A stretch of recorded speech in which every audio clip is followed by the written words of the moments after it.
Narito ang mga pinakamaswerteng pagkain na pwede mong ilagay sa mesa para sa taong 2026. Isda. Ang isda ay simbolo ng kasaganaan. Ayon sa paniniwalang Tsino, dapat may sobra-sobra palagi sa pagtatapos ng taon para mas madami pang kitain sa susunod na taon.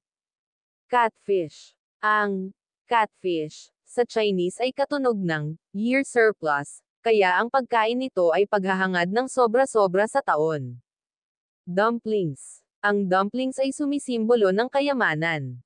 Ayon sa alamat, mas maraming dumplings ang kainin mo sa panahon ng pagdiriwang ng bagong taon, mas maraming pera ang kikitain mo sa bagong taon.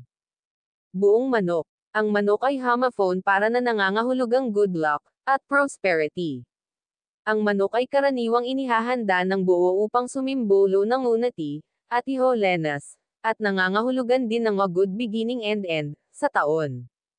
Glutinous rice cake. Sa Chinese, ang glutinous rice cake ay parang nangangahulugang getting higher year on by year. Para sa mga Chinese, nangangahulugan ito na mas mataas ka, mas magiging masagana ang iyong negosyo at magkakaroon ng pangkalahatang pagbuti sa buhay. Spring rolls. Ang spring rolls ay tradisyonal na kinakain tuwing Spring Festival.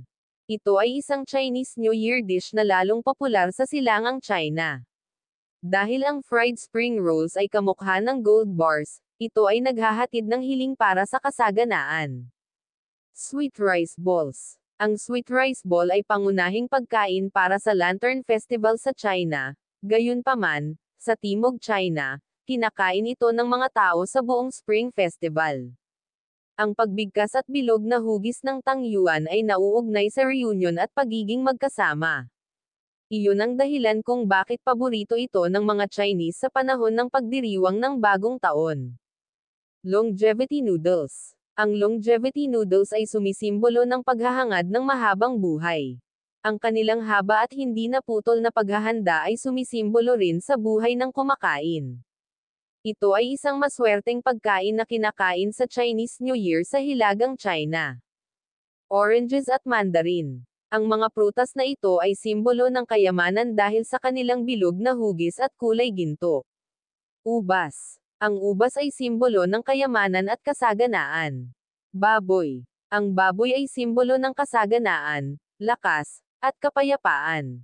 Naway maging masagana at maginhawa ang 2026 sa atin lahat. God bless everyone.